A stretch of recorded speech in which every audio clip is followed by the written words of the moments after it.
everybody, I'm here with a D&D build for today, so it'll be a lot of fun. Let's get right on in manner. And so, the objectives for this build, I'm gonna go levels 1 to 10. Everything beyond that gets kind of crazy and, most of the classes will outshine you. But this is where not only this build shines, but I like most D&D there. Most parties don't go past this level anyway, and we'll have power spikes I've designated at 3, 5, 6, 7, and 10 within this. The other objectives for this build, we need a lot of flavor. We need a class fantasy, something you can feel into to be a badass. You're going to be commanding troops. You're going to be flowing down a banner all around you whenever you're fighting. And you should be able to lean into this fairly easily. And we're going to use, unfortunately, disrespected subclass to do so in a fun way. You're also going to have a lot of team support, both in and outside of combat. You'll be buffing them, giving them more attacks, giving them advantage on their attacks, giving them temporary HP, just generally controlling the battlefield in a super fun way. And outside of combat, you'll be helping mend wounds. You'll be persuading allies and NPCs alike. And you'll just have a good nightly noir to you. And the other point of this build is that it's super customizable to fit a different campaign or different playstyle at your leisure. So let's get right to it, shall we?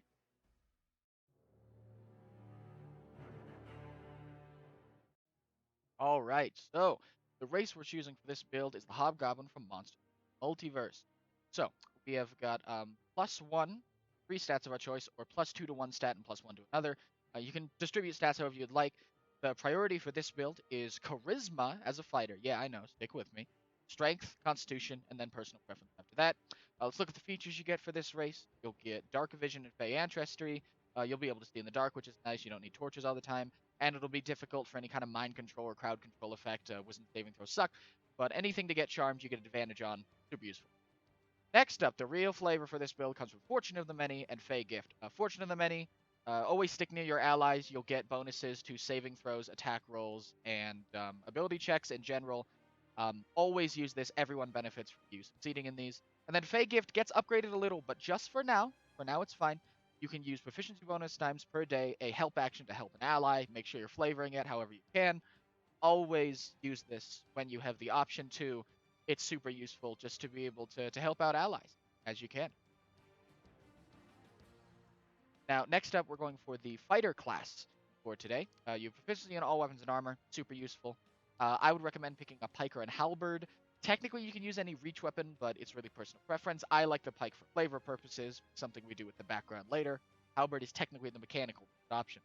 This build is about having reach and everything, so it's good to have that presence in the battlefield. Also pick a longsword or longbow at your presence, of course. Whatever armor you'd like, again, personal preference. Your fighting style for now is going to be great weapon fighting. We're going to swap this down the line at level 6. But in general, it's good at these lower levels to be able to increase the amount of damage you're going to do because you only have one attack. And typically, this is going to be an increase in damage if you're getting a 1 or 2 on damage die, especially because you have a whole ass D10 with a pike. You can take Interception if you want to stick near allies because you need the help action with Fey Gift anyways. But it's not super amazing. But of course, it's personal preference because we're swapping it out anyway. Next up is Second Wind at level 1 and Action Surge at level 2. Obviously, both of them are super useful. They both come back on a short rest. More attacks, so double movement on the Action Surge is useful, and the Second Wind is just a really nice tap of healing. Of course, our subclass will buff our Second Wind to be far more useful and flavorful, but until then, both of these options are super, super useful. Make sure you are using them as much as you can. Make sure you're trying to get a short rest in during the adventuring day if you can, though at low levels that's not exactly a big thing to do. But, yeah, that's why we pick fighter. Next up, we're going to take the Knight of the Order background. We get 2 proficiencies, a language, and an instrument. One of those proficiencies is persuasion, which is useful. And for the other one, out of all the options, probably go with history. For language, typically ask around about what campaign you're playing in. Hey, what makes sense with the setting? The other proficiencies, try for athletics, survival, or just personal preference. Instrument, I go with a pan flute for fireside music, but a hand drum for marching the troops, or like a lyre or something like that could also be nice. And then I would also pick a banner. I always flavor take my pike and I attach the banner to it, and so that way I can wave around the banner and use it in battle. It's super useful. Knightly Regard is the other feature you get for this background. Again, your character's going to be charismatic. You're going to have knightly noir and everything. You can gain a lot of favor from NPCs because your party's going to be going around doing adventuring anyways. But with knightly regard, you can specifically build up a legend for yourself as a knight. Always be helping people. Always be, oh, my cat's stuck in a tree. Go over there and let it ride down your banner. Do something. Give speeches. And in general, you're going to be able to have a nice, cool roleplay class fantasy to build into with this background. In general, it's just a super nice background, and it's also subclass. But that's another tie to the point. In general, how to play this character. These are general guidelines. Pause if you read all of them. I'll go into minor detail before we go forwards to the next level. Be active. Be helping out your allies. Be initiating conversations. Strategize. Train allies and weapons because you have proficiency in all of them during downtime. Always be helping. If there's like an argument in the party, mediate. Help people do what they want to do. Make sure people know the options they have. Weigh in if you can. Make sure everyone's getting along as much as you can to make sure you're helping out. And then in combat, the main thing for this, in most fighters, again, you should be on the front line. You should be manipulating the battlefield. But especially at low levels with this subclass, and just general build, because we're not at subclass yet, be a battlefield manipulator. Knock stuff prone, grapple it, push it around, poke it around, hit with reach and move out of the way without needing to disengage. Never leave a man behind. Block in between enemies and things. Stick by the back line if you have to. Block doorways. Just make sure you are always present on the battlefield. You are in the best position you can be in, and that you're helping out your allies. That is what I would recommend for the build.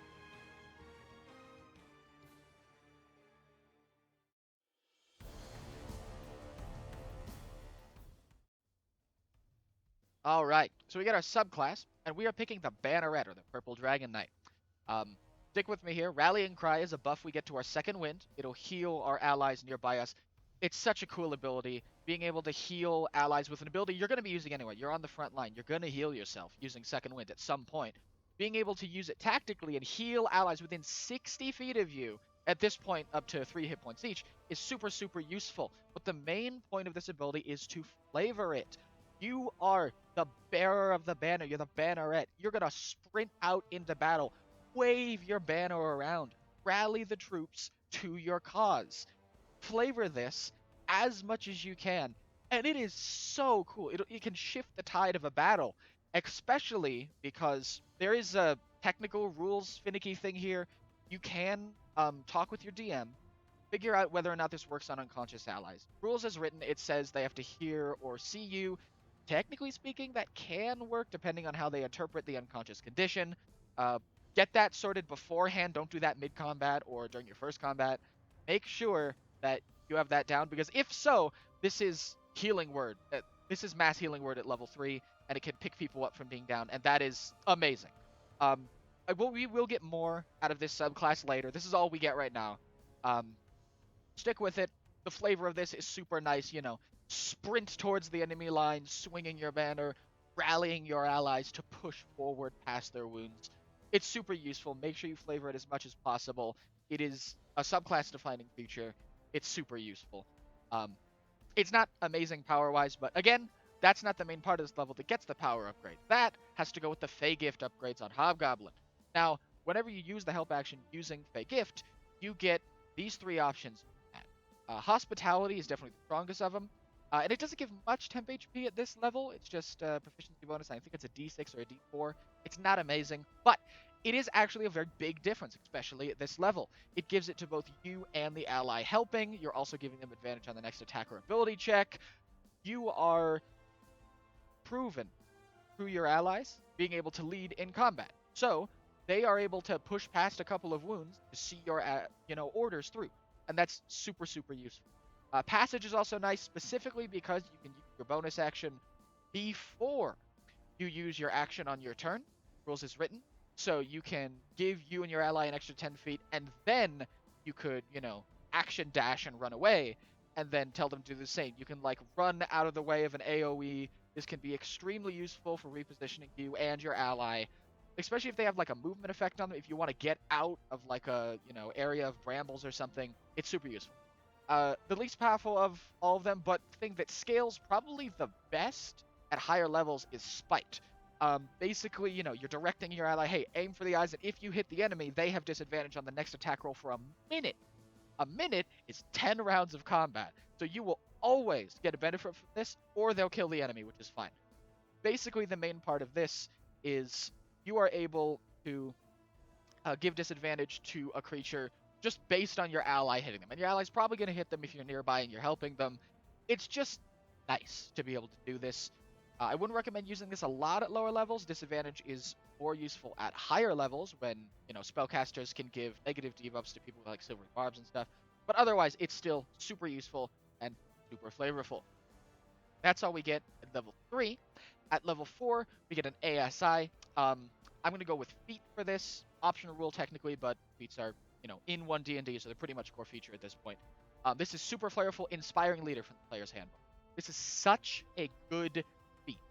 You can flavor it however you want during downtime. It's just 10 minutes. You can play music. You can speech to people. You can just talk to a couple people one-on-one. You can tell a story. Do whatever you want to do.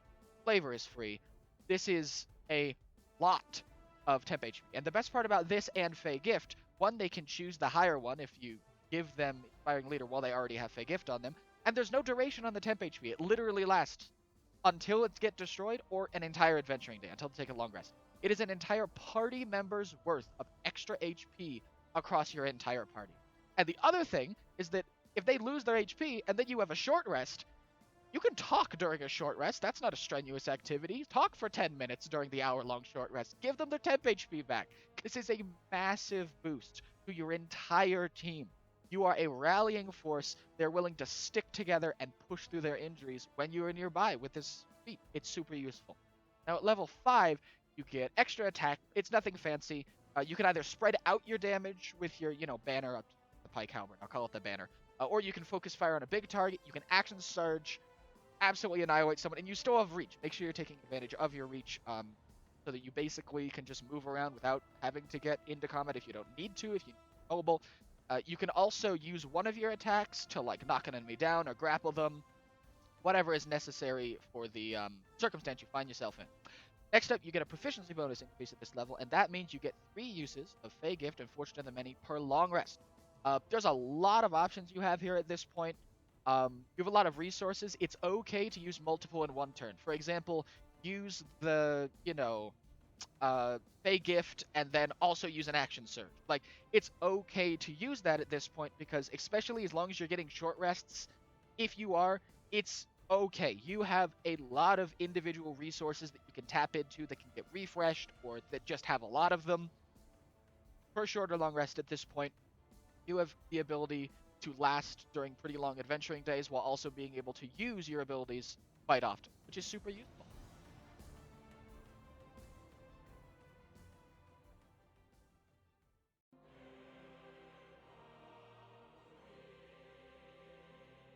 Dear Lord, okay, this is where the real utility of the build kicks in. So we're taking the Martial Adept feat during this ASI. That gives you 1 Battlemaster Maneuver, 1 D6 per short rest. It's super sick.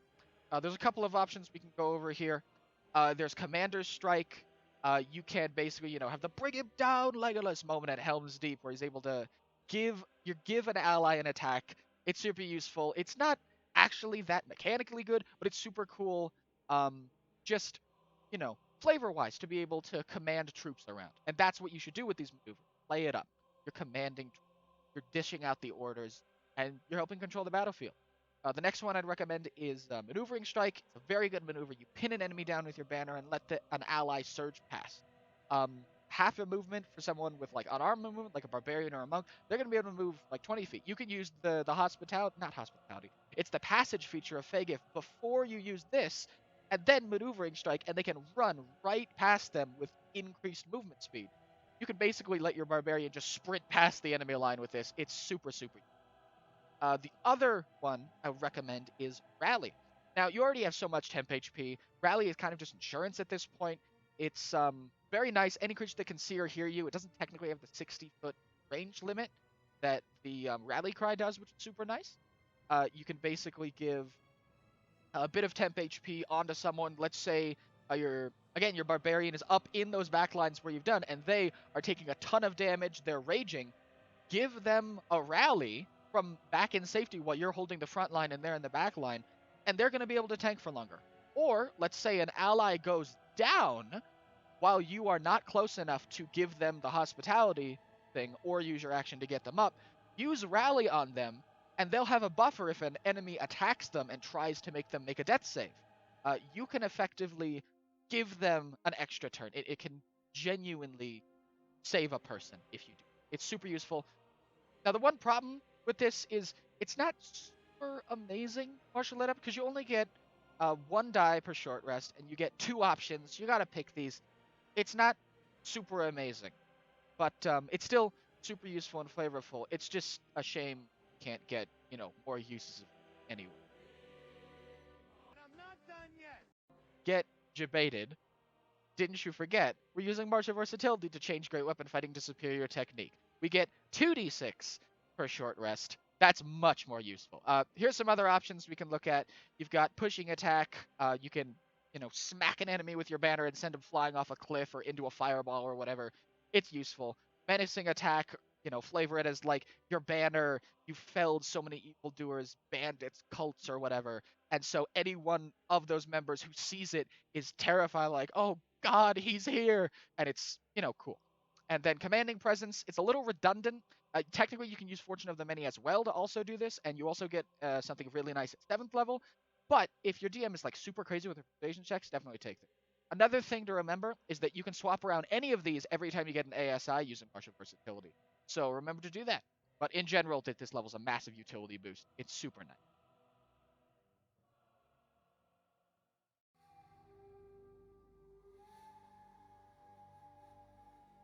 All right, we are at levels 7 through 9. At level 7, you get Royal Envoy. This is so fucking awesome.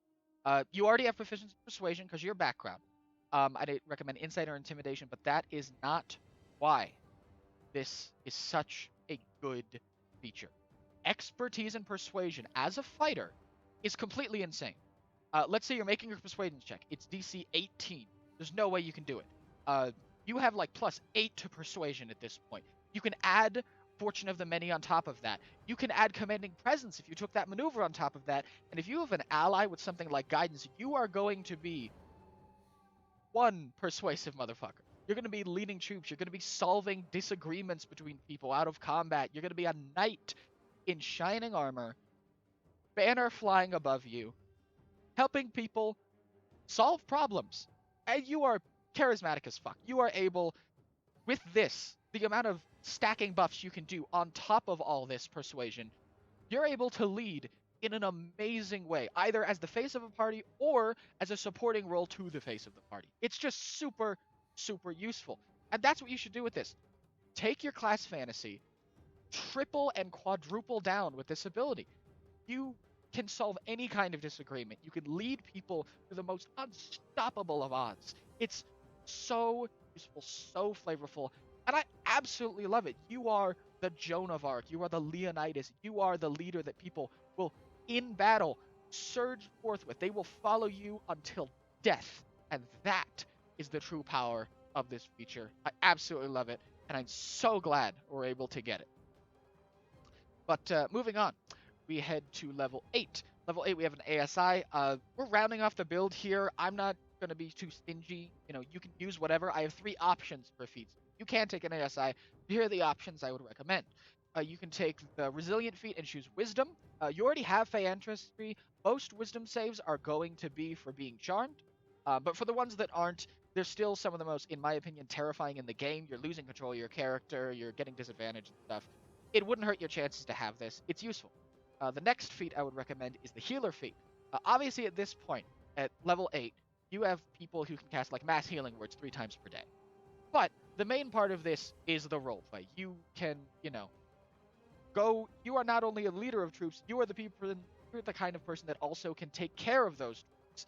You are gonna mend their wounds. They're gonna become more loyal to you. You can help out at hospitals. You can help out mid-combat.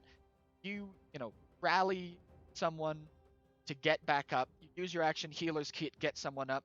Rally maneuver, get someone up. They're back in the fight. They're ready to keep going. They push past their injury.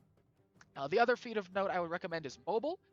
Being able to move past enemies once you attack them with a reach weapon is incredibly useful, especially because you should be maneuvering them on the battlefield, and you can pair this with maneuvering attack to use you and an ally to basically jump over the front line if you get like 2 attack, you can just move right past them, no opportunity attacks, and just start shredding any ranged at the back. It's super useful, super flavorful, and in general, the extra mobility is super useful for using bonus action, Fey Gift, and whatnot. And now we're going to reach the most mediocre of levels, unfortunately. It's going to be level 9. We get Indomitable. It's not an amazing feature. Free saving throw reroll is pretty nice, especially if you use it with Fey Ancestry on a Wisdom saving throw. You get 2 advantaged, no questions asked rerolls. That's super useful. You can technically add Fortune of the Many on top of this. I wouldn't recommend it. It's not super useful. But overall, that's pretty much it. You also get a proficiency bonus increase. You have 4 uses of Fortune of the Many and Fey Gift each per day. You have so many options and resources at this point, it's actually kind of ridiculous. But I love that for the Marshal. You are a leader. You're able to draw from a vast well of resources and maneuvers and rallies and ways to buff your team, which is super useful. And now we hit the real peak of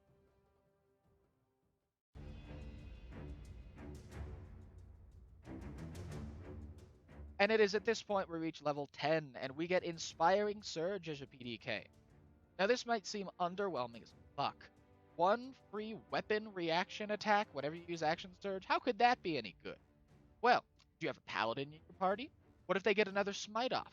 You have a Rogue? What if they get another Sneak attack? What about a Ranger? They get another Sharpshooter attack. What about a Monk? They get another Stunning Strike. In the right party, this is completely insane. It has a 60-foot range. It can't be counterspelled. They see or hear you. So if they're blind, they can still do it. If they're deaf and can see you or your banner, they can still do it. This is such an amazing ability. You are giving the bring him down Legolas moment to your party. You are screeching out as you activate your action surge, and an ally is simply inspired to just do another attack, swing once again. And that is so flavorful. This truly completes the flavor of this subclass. This whole build, not even just the subclass. This character concept is unified and complete with the arrival of this feature. You are able to use your maneuvers or use your Fey Gift or just use free action to shout out orders to people. You are leading troops. You're a knight in shining armor. You're the front line. You are the thing people rally with and under.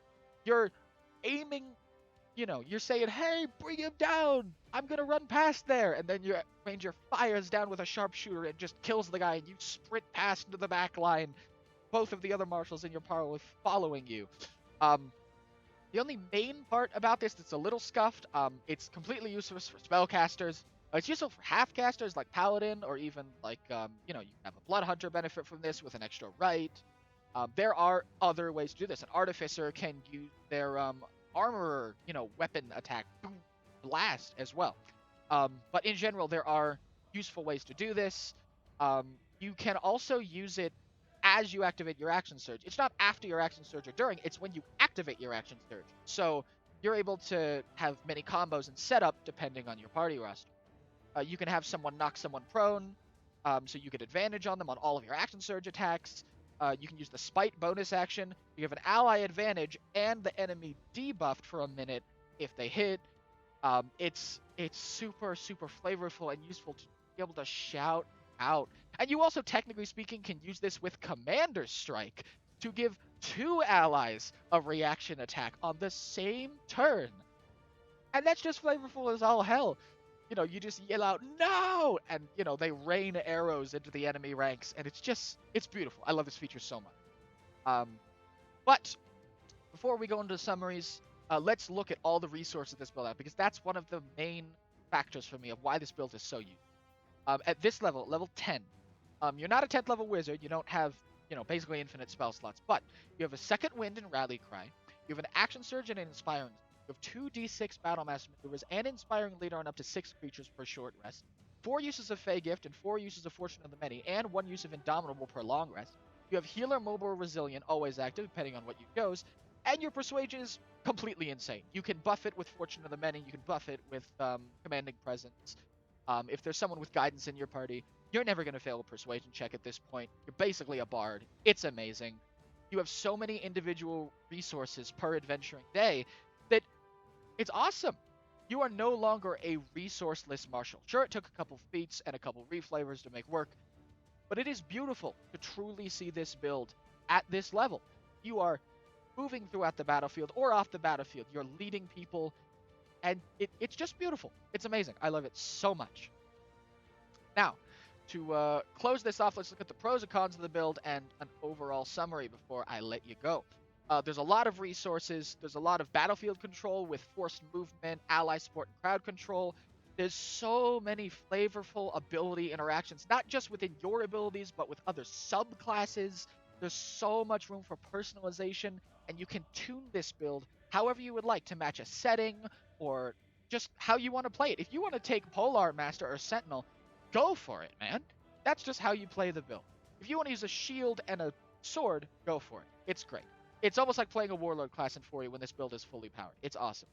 Unfortunately, the main things that are holding this build back, if you can't get a short rest every day, it's going to be very difficult. You are going to start running out of stuff. But most DMs aren't sticklers about that, so it's not a big problem. But if you're in a campaign where a DM doesn't like you describing your attacks or abilities, or the DM doesn't like your persuading NPCs, that can also hamper this build a little bit, but it's not going to kill it.